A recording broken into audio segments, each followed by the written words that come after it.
बोलचे मरने के बाद भी बोल पाओगे? बोले आके पूछ के देखना। কিছুদিন অতিক্রম হয়ে চলে গেল।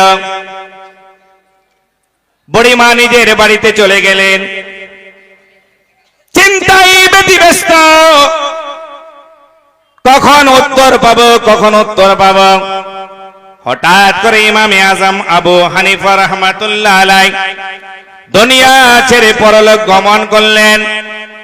গোটা বিশ্বে শোকের ছায়া নেমে এলো। পড়ুন ইন্না লিল্লাহি ওয়া ইন্না ইলাইহি রাজিউন। দুনিয়া ছেড়ে চলে গেলেন। গোটা মানুষ, গোটা এলাকার মানুষ হালচাল মেচে গেল। আজকে ইমামে আজমের ইন্তেকাল ঘটে গেছে। বাবারা চলো চলো সবাই জানাজার নামাজে যাই। বন্ধুগণ সবাই এলেন, কিন্তু এই বুড়িমা খবর পাননি তার আগে গোসল দেওয়া হয়েছে, কাফন পরিয়ে দেওয়া হয়েছে। 4 জনে খাটের উপরে নিয়ে, স্কন্ধের উপরে নিয়ে যাচ্ছেন জানাজার জন্য। বুড়িমা লেটে খবর পেলেন, দৌড়াতে ঝাপাতে লাফাতে লাফাতে এসে বলে ঠেহেরে যাও, রুক যাও, দাঁড়িয়ে যাও দাঁড়িয়ে যাও দাঁড়িয়ে যাও। বলে কেন? বলে লাশখানাকে নিচে রাখো না কেন? আজকে আমার ইমামে আজমের সঙ্গে কথাবার্তা হবে। বলে এ বুড়িমা, তোমার দিমাগ ঠিক আছে তো? তোমার মাথা ঠিক আছে তো? বলে হ্যাঁ আমার মাথা ঠিক আছে। বলে তুমি কি জানো না ইন্তেকাল করার পরে মানুষ কথা বলতে পারে না?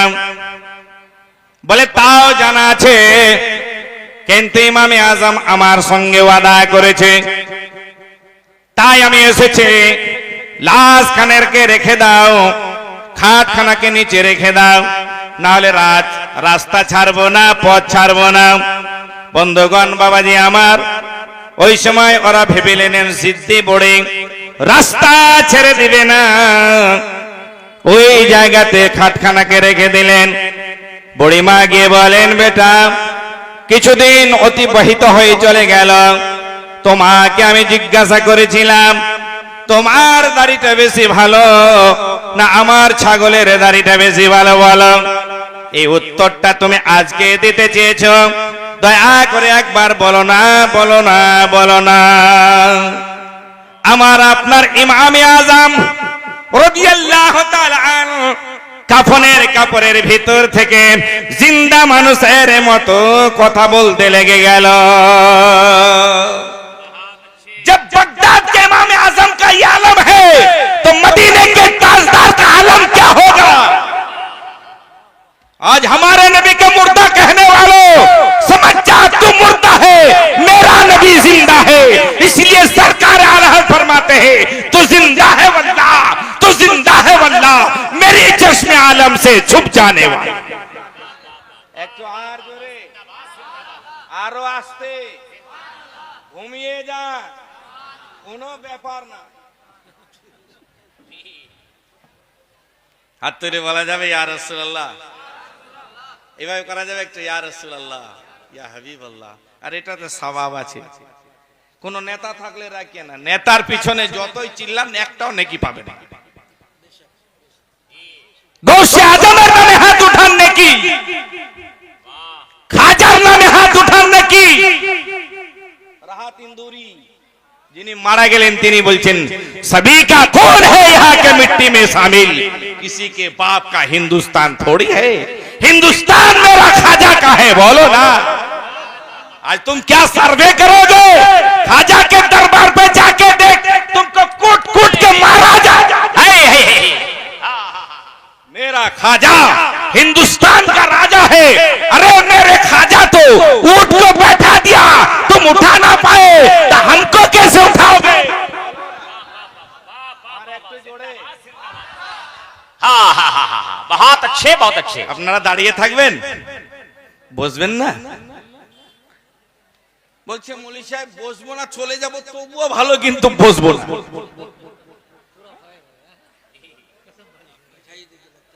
একবার দুরূদ শরীফ পড়ুন। আল্লাহুম্মা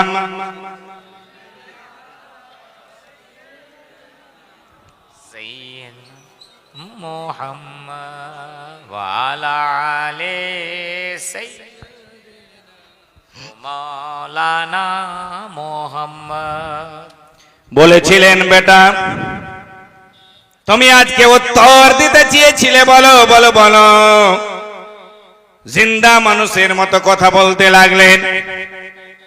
আহা, বলে বেটা বলো, আমি আজকে জানতে চাই তোমার দাড়ি বেশি ভালো না আমার ছাগলের দাড়ি বেশি ভালো? ইমাম আজম আবু হানিফা রাহমাতুল্লাহ আলাইহি বললেন, ও আমার মা, আজকে তোমাকে বলে দিতে চাই, জানিয়ে দিতে চাই, তোমার ছাগলের দাড়ি থেকে আমার দাড়িটা অতি উত্তম।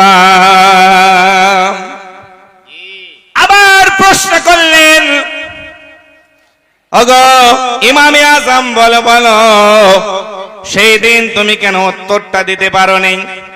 বলে উত্তরটা এই জন্য দিতে পারিনি, আমার কাছে কোনো প্রমাণপত্র ছিল না, আমার কাছে কোনো দলিল ছিল না। বলে দলিলটা কি? বলে আজকে আমি নবীর আশিক হয়ে ইমানের সঙ্গে মরণকে বরণ করেছি। উনি বুঝাতে এটাই চাইছে, যদি ইমানের অবস্থায় মরণ হয়ে যায় তাহলে আপনি অবশ্যই জান্নাতবাসিনী হবেন। ইমান যদি আপনার না থাকে, আপনি যতই কিছু নামাজ পড়েন না কেন, ঠাট্টা করে দেন না কেন, সেজদা করে করে আপনার যেন কালো হয়ে যাক না কেন, বেরাদার আপনার নামাজে কাবিলে কবুল হবে না। এক নম্বর শর্ত হলো ইমান। বন্ধুগণ, বাবাজি আমার, আল্লাহকে ইনারা ভয় করেছিলেন। আমার ইমামে আজম আবু হানিফা রাহমাতুল্লাহ আলাইহি যখন বলে দিলেন, মানুষেরা অবাক হয়ে গেলেন। আমার ইমামে আজম কেমন ছিলেন জানেন? পবিত্র রমজান মাসে তিনি 61 বারে কোরআনকে খতম করতেন। আল্লাহর ভয়ে কাঁদতেন, গোটা রাত্রিতে আল্লাহর ভয়ে কেঁদে কেঁদে কাটিয়ে দিতেন মুসলমান। আর পবিত্র রমজান মাসে তিনি 61 বার কোরআনকে খতম করতেন, কোরআনকে খতম করতেন। ও বিরাদার বন্ধুগণ, বাবাজি আমার, তিনি কেমন আল্লাহওয়ালা ছিলেন, আল্লাহর ভয়ে কান্না করতেন। আমরা বলি পীর কা দামান नहीं छोड़ेंगे, খাজা কা দামান नहीं छोड़ेंगे, গৌস কা দামান नहीं छोड़ेंगे। সকাল বেলা আজান হয়ে গেল, নামাজের দিকে আমরা যাই না। বিদ্রোহী কবি নজরুল ইসলাম বলেন, ভোরের বাঁশি যখন বাজে মুমিন লোকের দিলে লাগে, ঘুমের মোরা অমনি জাগে, ঘুমের মোরা অমনি জাগে। ওই বাঁশির সুরে মুহাম্মাদের নাম কে বা প্রথমে ডাকিলে, কার নামে রই মহান বাসি। মক্কাতে উঠিল সোর, বাঁশি বাজে সুমধুর। মক্কাতে উঠিল সোর, বাঁশি বাজে সুমধুর। বাঁশির সুরে জগৎবাসী, বাঁশির সুরে জগৎবাসী পাগল করালে, কার নামে রই মহান বাসি। বন্ধুগণ, বাবাজি আমার, না বললে পারি না। আল্লাহর ভয়ে কান্না করুন। আল্লাহ রাব্বুল আলামিন বলেন, ইয়া আইয়ুহাল্লাযীনা আমানুত্তাকুল্লাহা হাক্কা তুকাতিহি ওয়া লা তামুতুন্না ইল্লা ওয়া আনতুম মুসলিমুন। ঈমানদারগণের আল্লাহকে ভয় করো যেমন ভয় করার হক রয়েছে। ওয়ালা তামুতুন্না, তোমরা মরিও না, মরিও না, মরিও না। আবার বলেন, হ্যাঁ মরতেই তো হবে, ইল্লা ওয়া আনতুম মুসলিমুন। মরতে যখন হবে পাক্কা সাচ্চা দিনদার ইমানদার হিতাকাঙ্ক্ষী পরিষ্কার মুত্তাকি হয়ে মরো না কেন, তাহলে বুঝতে পারবে এই মরণের মজাটা কি, মরণের জায়গাটা কি। মুসলমান, আমরা কোন পথে না চলেছি? যারা আল্লাহওয়ালা, শয়নে স্বপনে গোপনে সংগোপনে বিজনে মসজিদের কোণে জঙ্গলের স্থানে আল্লাহকে ডাকতেন, আল্লাহর ভয়ে কাঁদতেন। জোরে বলা যাবে কি যাবে না? তার মধ্যে একজন আল্লাহওয়ালা যার তুলনা দেওয়া যায় না, যিনার নাম হলেন মুস্তাফা রেজা খা মুফতি আজম রহমাতুল্লাহ আলাইহি। কোন কবি বলেছেন, মুফতি আজম তুমি ওলিয়ে জামানা, ওলায়তে রোশনি তোমার দুনিয়া পরওয়ানা। জোরে বলা যাবে? আমরা কত নামাজ কাজা করেছি, এই নামাজের হিসাবটাকে দিবে বলুন? এক ওয়াক্তের নামাজ যদি কেউ জেনে বুঝে কাজা করে দেয়, 9,88,000 বছর জাহান্নামের আগুনে দাউ দাউ করে জ্বলতে হবে। কিন্তু মুসলমান আমরা অবহেলায় দিন কাটাই, নামাজের সময় নামাজ আদা করি না। আল্লাহর ভয় অন্তরে আছে কিন্তু পর্যাপ্ত পরিমাণে নাই। আসুন আমার মুফতি আজম হিন্দ রহমাতুল্লাহ আলাইহি, তিনি আমরোহার সরজমিনে, আমরোহা থেকে আসবেন বারেলি শরীফে। একটি কথা আপনাকে আমি পাক্কা করে বলে দিই, আমাদের মুফতি সাহেব না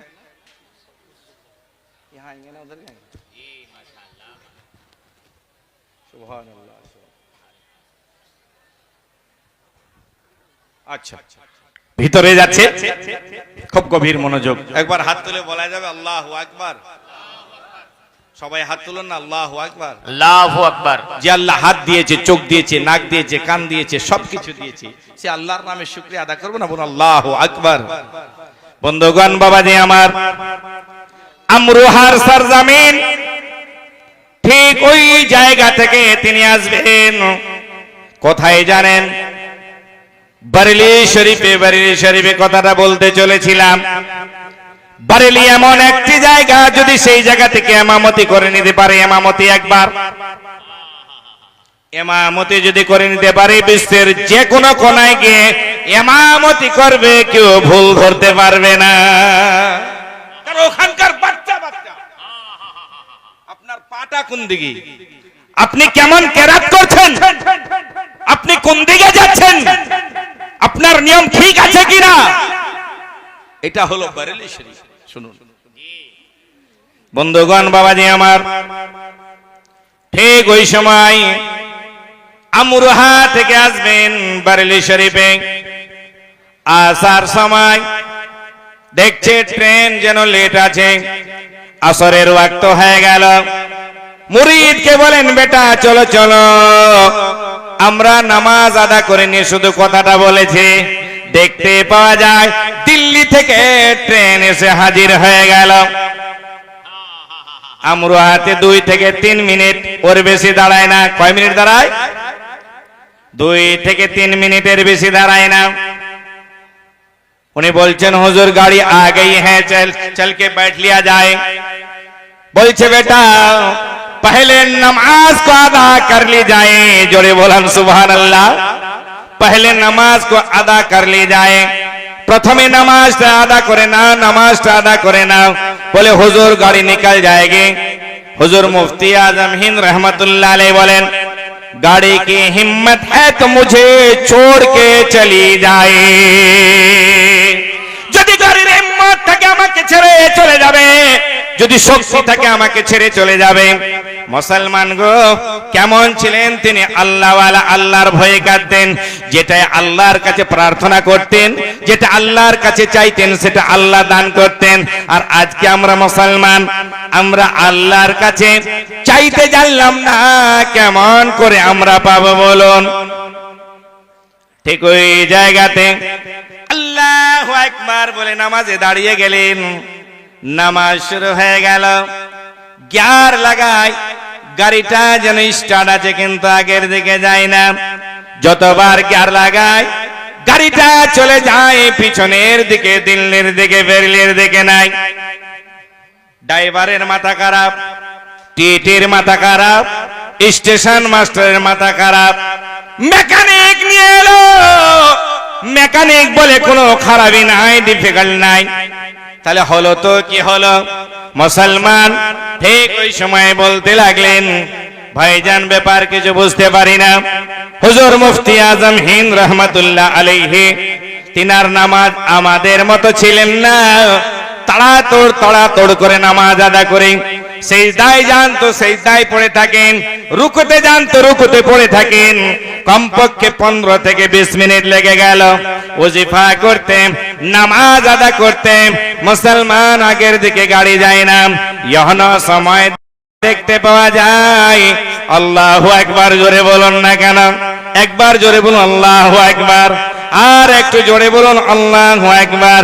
মেরে মুফতি आजम जब नमाज पढ़ते थे सर झुकाता काबा में, दिल झुका मदीने में। सुभान अल्लाह, जिंदाबाद, नारे तकबीर, और मोहब्बत के साथ हाथों को बुलंद करके नारे रिसालत। उलमाए अहले सुन्नत मसलके आला हज़रत फैज़ाने हुजूर मुफ्ती आज़म हिंद जिंदाबाद जिंदाबाद। जिंदाबाद। বন্ধুগণ বাবাজি আমার, যেমনি এলে গাড়ির উপরে পা রাখলেন, গাড়ির উপরে যেমনি পা রেখেছেন, গাড়ি অটোমেটিক যেন শুরু হয়ে গেল চলার। আর কোনো খারাপই নাই, সবাই হতবাক হয়ে গেলেন। ব্যাপারটা কি? এই লোকটা কদম মোবারক রাখাতে, পা মোবারক রাখাতে আবার গাড়ি চালু হয়ে গেল। তিনার কাছে এলেন টিটি মাস্টার জাস্টার যারাই ছিলেন, ড্রাইভার। बोले हुजूर बात क्या है? इतनी देर से हम लोग गियर लगा रहा था, गाड़ी पीछे जा रही थी और आप आगे एक कदम रख दिए तो गाड़ी आगे चलने लगी। बता तो दीजिए सरकार। बोले बेटा चलो निजेर काजे चलो, निजेर काजे चलो, निजेर काजे चलो। बोले ना ना ना, যতক্ষণ পর্যন্ত না বলেছেন আমরা আপনার কাছ থেকে যাব না। বলতে লাগলেন বাবারা বাবারা শোনে না, আর তোমরা যখন গাড়িটা নিয়ে এলে স্টেশনে এলো, নামাজের সময় হয়ে গেছিল। ঠিক ওই সময় আমি নামাজ শুরু করব। আমার জৈনিক মুরিদ বলতে লাগলেন, হুজুর গো গাড়িটা চলে এসেছে, গাড়িটা চলে যাবে, চলুন গাড়িতে যাই। আমি বললাম বেটা আগে নামাজটা আদা করে নাও। বলে হুজুর গাড়ি চলে যাবে। আমি বলেছিলাম গাড়ির হিম্মত হলে আমাকে ছেড়ে চলে যাবে, হয়তো আল্লাহ এটা কবুল করে নিয়েছে। মুসলমান ঠিক ওই সময় বলতে লাগলেন, আহারে যার তুলনা নাই, এমনি ইসলাম আমাদের ভারতবর্ষে আসেনি। যেই আমার খাজা হিন্দুস্তানের রাজা 90 লাখ মানুষকে কলমা পড়ে মুসলমান বানালেন, তিনার সঙ্গে তুলনা হয় খাজা আমার হিন্দুস্তানের রাজা। তার সঙ্গে শুনুন হুজুর মুফতি আজম হিন্দ রহমাতুল্লাহ আলাইহির কথা বলতে চলেছিলাম। যেমনি রাখলেন আর সবাই বলে হুজুর আপনার কথাতে যদি এত কিমাত, আপনার কথাতে যদি এত দাম, আপনার কথার উপরে যদি আল্লাহ এত এত এত মেহেরবান, তাহলে অন্য ধর্মে থাকবো না থাকবো না, এই মুহূর্তে কলমা পড়িয়ে মুসলমান বানান। জোরে বলেন না। কত মানুষকে কলমা পড়ালেন আল্লাহর ওলিগান। কারণ এটাই তিনারা শয়নে স্বপনে গোপনে সংগোপনে বিজনে মসজিদের কোণে জঙ্গলের স্থানে আল্লাহকে দেখেছেন, আল্লাহ আল্লাহ করেছেন। দুপটা গভীর রাত্রিতে চোখের জল মাটিতে ফেলেছেন। এই জন্য আল্লাহর সান্নিধ্য প্রাপ্ত মহামানব হতে পেরেছেন। মুফতি আজম তুমি ওলিয়ে জামানা, वलायते रोशनी तुम्हार दुनिया परवाना। खोदार डाके सारा दिए स्टेशने नेमे তুমি দাঁড়াও নামাজেতে। গাড়ি তোমায় না নিলে, ট্রেন তোমায় না নিলে আগে যাবে না। वलायते रोशनी तुम्हार दुनिया परवाना। তোমায় দাওয়াত করে ঘরে খাওয়ার সাথে বিষ মাখিয়ে মারিবার তরে ওরে বিষ গলে পানি হলো বিষ গলে পানি হলো কিছু ক্ষতি হলো না ওলায়তে রোশনি তোমার দুনিয়া পরওয়ানা। বন্ধুগণ বাবাজি আমার, আল্লাহর ভয় কাকে বলে? আল্লাহর ভয় কাকে বলে শুনুন। একজন হাজী হজ করতে গেলেন, হজ দ্রব্যে গেলেন। তিনি গেলেন মক্কার তাওয়াফ করলেন, সাফা মারওয়াতে গেলেন, মুজদালিফাতে গেলেন, মিনাতে গেলেন, সব জায়গাতে গেলেন। কিন্তু যাওয়ার পরে হায়রে দয়ার রাসূল, হায়রে আমার সোনার মদিনা, সেই মদিনাতে গেলেন। একটি কথা আপনাদের আমি বলি। ও ভাই প্লিজ সিট ডাউন।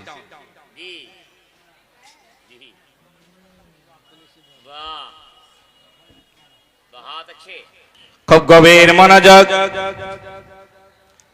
আমরা এখন হজ্জাজে কেরাম হজ করতে যাই। কয় ঘন্টা যাই? 6 ঘন্টা এখান থেকে জিদ্দা, মক্কা মদিনা 6.5 এর উপরে নয়। কিন্তু এই জামানায় পানি জাহাজে যেতে হতো, সময় লেগে যেত। বন্ধুগণ হজ করতে গেলেন সোনার মদিনাতে, আমাদের জন্য সময়টা নির্ধারিত 40 দিন, 45 দিন, 55 দিনের উপরে নাই। কিন্তু ওই সময় এইরকম কোনো সময় নির্ধারণ করা ছিল না যে যতদিন থাকতে পারবে থাকবে। বন্ধুগণ বাবাজি আমার, ইচ্ছা মতো আর তো সংসারের কাজে অনেকেই থাকতে পারে না। তিনার কাছে যা টাকা ছিল, যা পয়সা ছিল, সব খেয়ে খেয়ে শেষ হয়ে গেল। একজন হাজী আব্দুর রহমান, তিনি ভাবলেন বাড়িতে যাওয়ার ইচ্ছা নাই, হায়রে সোনার মদিনা, যার তুলনা দেওয়া যায় না। বন্ধুগণ বাবাজি আমার, ঠিক ওই সময় তিনি গিয়ে নবী পাকের রোজাতে জিয়ারত করে, আবার বাইরে আসে, জিয়ারত করে আবার বাইরে আসে, জিয়ারত করে আবার বাইরে আসে। টাকা যা ছিল সব টাকা শেষ হয়ে গেল। আপনার কাছে যদি 1000 টাকা থাকে, 100 টাকা যদি খরচা হয়ে যায়, কত থাকবে বাবা? 900 টাকা থাকবে। তারপরে আর 100 থাকলো 800 টাকা আপনার শেষ হয়ে যায়। কিন্তু মুসলমান, ইলম কখনো শেষ হয় না। যতই কালচার করবেন ততই বাড়তে থাকবে। এই মাদ্রাসা মুহাম্মদ মার্কা ফ্যাক্টরি, জোরে বলুন না সাল্লাল্লাহু আলাইহি সাল্লাম। এখানে কোনো সন্ত্রাস তৈরি হয় না, এখানে একজন আলেমের দ্বীনকে তৈরি করা হয়। জোরে বলা যাবে না? জোরে বলুন, আরো আস্তে বলুন, আরো আস্তে। আর একটু আস্তে বলা যাবে না? হাত তুলে বলুন না ইয়া রাসূলুল্লাহ। বন্ধুগণ বাবাজি আমার, ঠিক ওই সময় তিনার কাছে আর টাকা নাই, তিনার কাছে আর পয়সা নাই। কি করে তিনি ওখানে খাবেন, কি করে থাকবেন? নবী পাকের রওজাতে গেলেন, বলেন ইয়া রাসূলুল্লাহ, ইয়া হাবিবাল্লাহ, ইয়া নবী আল্লাহ, ওগো আল্লাহর হাবিব ও নবী ও তাবিব, নবী গো, আমার কাছে কোনো পয়সা নাই, টাকা নাই, খাবো কি? জিয়ারত করার পরে বের হলেন, দেখতে পাই ওই জামানাতে একখানা 1 লক্ষ টাকা দামের মতির হার পড়ে আছে। কত টাকা দাম? এখন তো আমাদের হাজী সাহেবগণ যারাই আছে, ওই ভাই ওই একসঙ্গে 5 জনকে মুত লাগলো, এরা বাইরে গিয়ে খালি মোবাইল গুতাবে, কোনো কাজ নাই এদের। কাজে হলো আরে এডুকেটেড বানান, এডুকেটেড এডুকেটেড। আমাদের ছেলে যেন আলেম হয়, তোর সঙ্গে যেন উকিল হয়। আমাদের ছেলে যেন আলেম হয়, তোর সঙ্গে যেন জজ হয়। আমাদের ছেলে যেন আলেম হয়, তোর সঙ্গে যেন আপনার ডাক্তার ডাক্তার হতে পারে, আমাদের ছেলে আলেম হয় তোর সঙ্গে যেন প্রফেসর হতে পারে, আমাদের ছেলে আলেম হবে তোর সঙ্গে যেন আপনার স্কুলের টিচার হতে পারে। যেদিন আপনি মারা যাবেন, আমি মারা যাব, ওই দিন উকিল তো থাকবেই তোর সঙ্গে, তার সঙ্গে একটা জড়িত আছে, তিনি আলেম। কারো প্রয়োজন হবে না, নিজের বাবার জানাজার নামাজটা নিজে পড়াতে পারবে। জোরে বলুন। কিন্তু আমরা কি করলাম? ইংলিশ মিডিয়ামে দিলাম, দেন, আমার আপত্তি নেই, কিন্তু তোর সঙ্গে দ্বীনি যেটা তালিম ওটাকে ছেড়ে দিয়েন না। ওটা কোনো ইউনিভার্সিটিতে পাবেন না, ওটা কোনো কলেজে পাবেন না, ওটা পাবেন এই যে একটা মাদ্রাসা। জোরে বলুন না, আর একটু জোরে। এখানে বলবে পাক না পাক, হালাল হারাম, জায়েজ না জায়েজ, পেশাব করে জল কতখানি নিতে হবে এটা পর্যন্ত জানলাম না। আর নিজেকে বলে এডুকেটেড। তুই কিসের এডুকেটেড? কথাকার এডুকেটেড? দাঁড়িয়ে দাঁড়িয়ে এখন মুসলমানদের ছেলে পেশাব করি, লজ্জা লাগে না? বড় দুঃখ হয়। খোদার ভয় থাকলে এটা হবে। খুব গভীর মনোযোগ। আমার কথা আপনারা বুঝতে পারছেন তো? পারছেন তো? আচ্ছা, আলহামদুলিল্লাহ, ভালো লাগছে। সময় আমার কাছে নেই।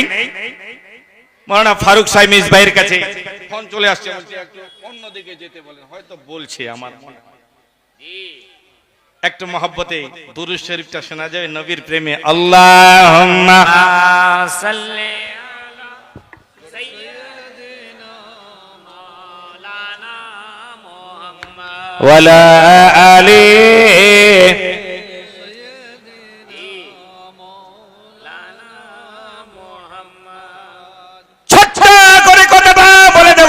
আমার বক্তব্যকে ইতির দিয়ে টেনে নিয়ে যাব। বিশাল জনসমুদ্র, ভালো লাগছে, সভাটাকে ভালো লাগছে। বন্ধুগণ, জলসা শুনতে এসেছে কিন্তু আমল যেন করি, ফজরের নামাজে যেন কাজা না করে দে, এটা আমার আবেদন। বন্ধুগণ, বাবাজি আমার, তিনি দেখলেন 1 লাখ টাকা দামের একখানা মতির হার পড়ে আছে। এটাই বলছিলাম না, মতির হার খানা পড়ে আছে। চিন্তায় পড়ে গেলেন, আল্লাহ, এই মতির হার আমি তো নিয়ে যেতে পারবো না, পেটে আমার খাওয়ার নাই, 3 দিন ধরে এলান করতে হবে।